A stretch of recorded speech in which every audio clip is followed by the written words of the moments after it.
Aluva saint Dominic പള്ളി ഇടവക അംഗങ്ങളുടെയും മറ്റ് സുമനസ്സുകളുടെയും നേതൃത്വത്തിൽ ആലുവ ജില്ലാ ആശുപത്രിയിലെ രോഗികൾക്കും കൂട്ടിരിപ്പുകാർക്കുമായി ഞായറാഴ്ച തോറും നടത്തിവരാറുള്ള ഉച്ചഭക്ഷണ വിതരണം 14 വർഷം പൂർത്തിയായി. അൻവർ സാദത്ത് MLA ഭക്ഷണം വിളമ്പി നൽകിക്കൊണ്ട് വാർഷികം ഉദ്ഘാടനം ചെയ്തു. നമ്മുടെ ആലുവ സെന്റ് ഡൊമിനിക് ചർച്ചിലെ ഒരു കൂട്ടായ്മയുണ്ട്. നമ്മുടെ ജ്യേഷ്ഠ സഹോദരന്മാരും സഹോദരന്മാരുടെ ഒരു കൂട്ടായ്മയാണ്. ഇവിടെ ആലുവ ഗവൺമെന്റ് ഹോസ്പിറ്റലിൽ എല്ലാ ഞായറാഴ്ചയും മുടങ്ങാതെ സുഭിക്ഷമായ ഭക്ഷണം കൊടുക്കുക. ഇവിടുത്തെ രോഗികൾക്ക് മാത്രമല്ല, ബൈസ്റ്റാൻഡേഴ്സ്. ഇന്ന് 14 വർഷം തികയാണ്. വളരെ സന്തോഷമുണ്ട്.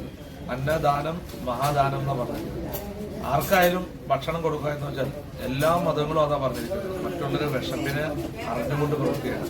അതാണ് ഈ കൂട്ടായ്മയിലെ പ്രിയപ്പെട്ട സഹോദരന്മാരും സഹോദരിമാരും ചെയ്തത്.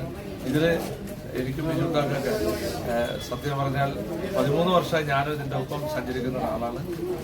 അതിന് വളരെ സന്തോഷവും സംതൃപ്തിയുണ്ട്. ഞങ്ങൾ ഇവരുടെ അടുത്ത് പറഞ്ഞത് വേറെ ഒന്നുമല്ല, അവരെയൊക്കെ പ്രാർത്ഥനയിൽ ഞങ്ങളെയൊക്കെ ഉൾപ്പെടുത്തണം പറഞ്ഞത്. കാരണം ഇനിയും കൂടുതൽ നാൾ ഈ കൂട്ടായ്മക്ക് ഇത് മുന്നോട്ട് സാധിക്കട്ടെ. സെന്റ് ഡൊമിനിക് പള്ളി മുൻ വൈസ് ചെയർമാൻ ഫ്രാൻസിസ് മൂത്തേടൻ അധ്യക്ഷത വഹിച്ച ചടങ്ങിൽ ഇടവക വികാരി ജോസഫ് കരിമത്തി പ്രാർത്ഥനയ്ക്ക് നേതൃത്വം നൽകി.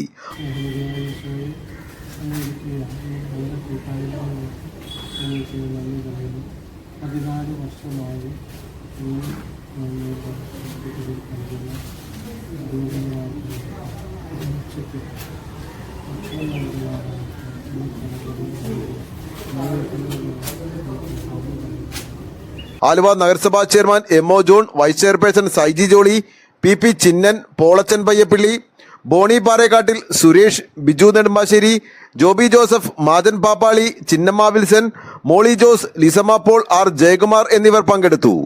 News desk Aluva.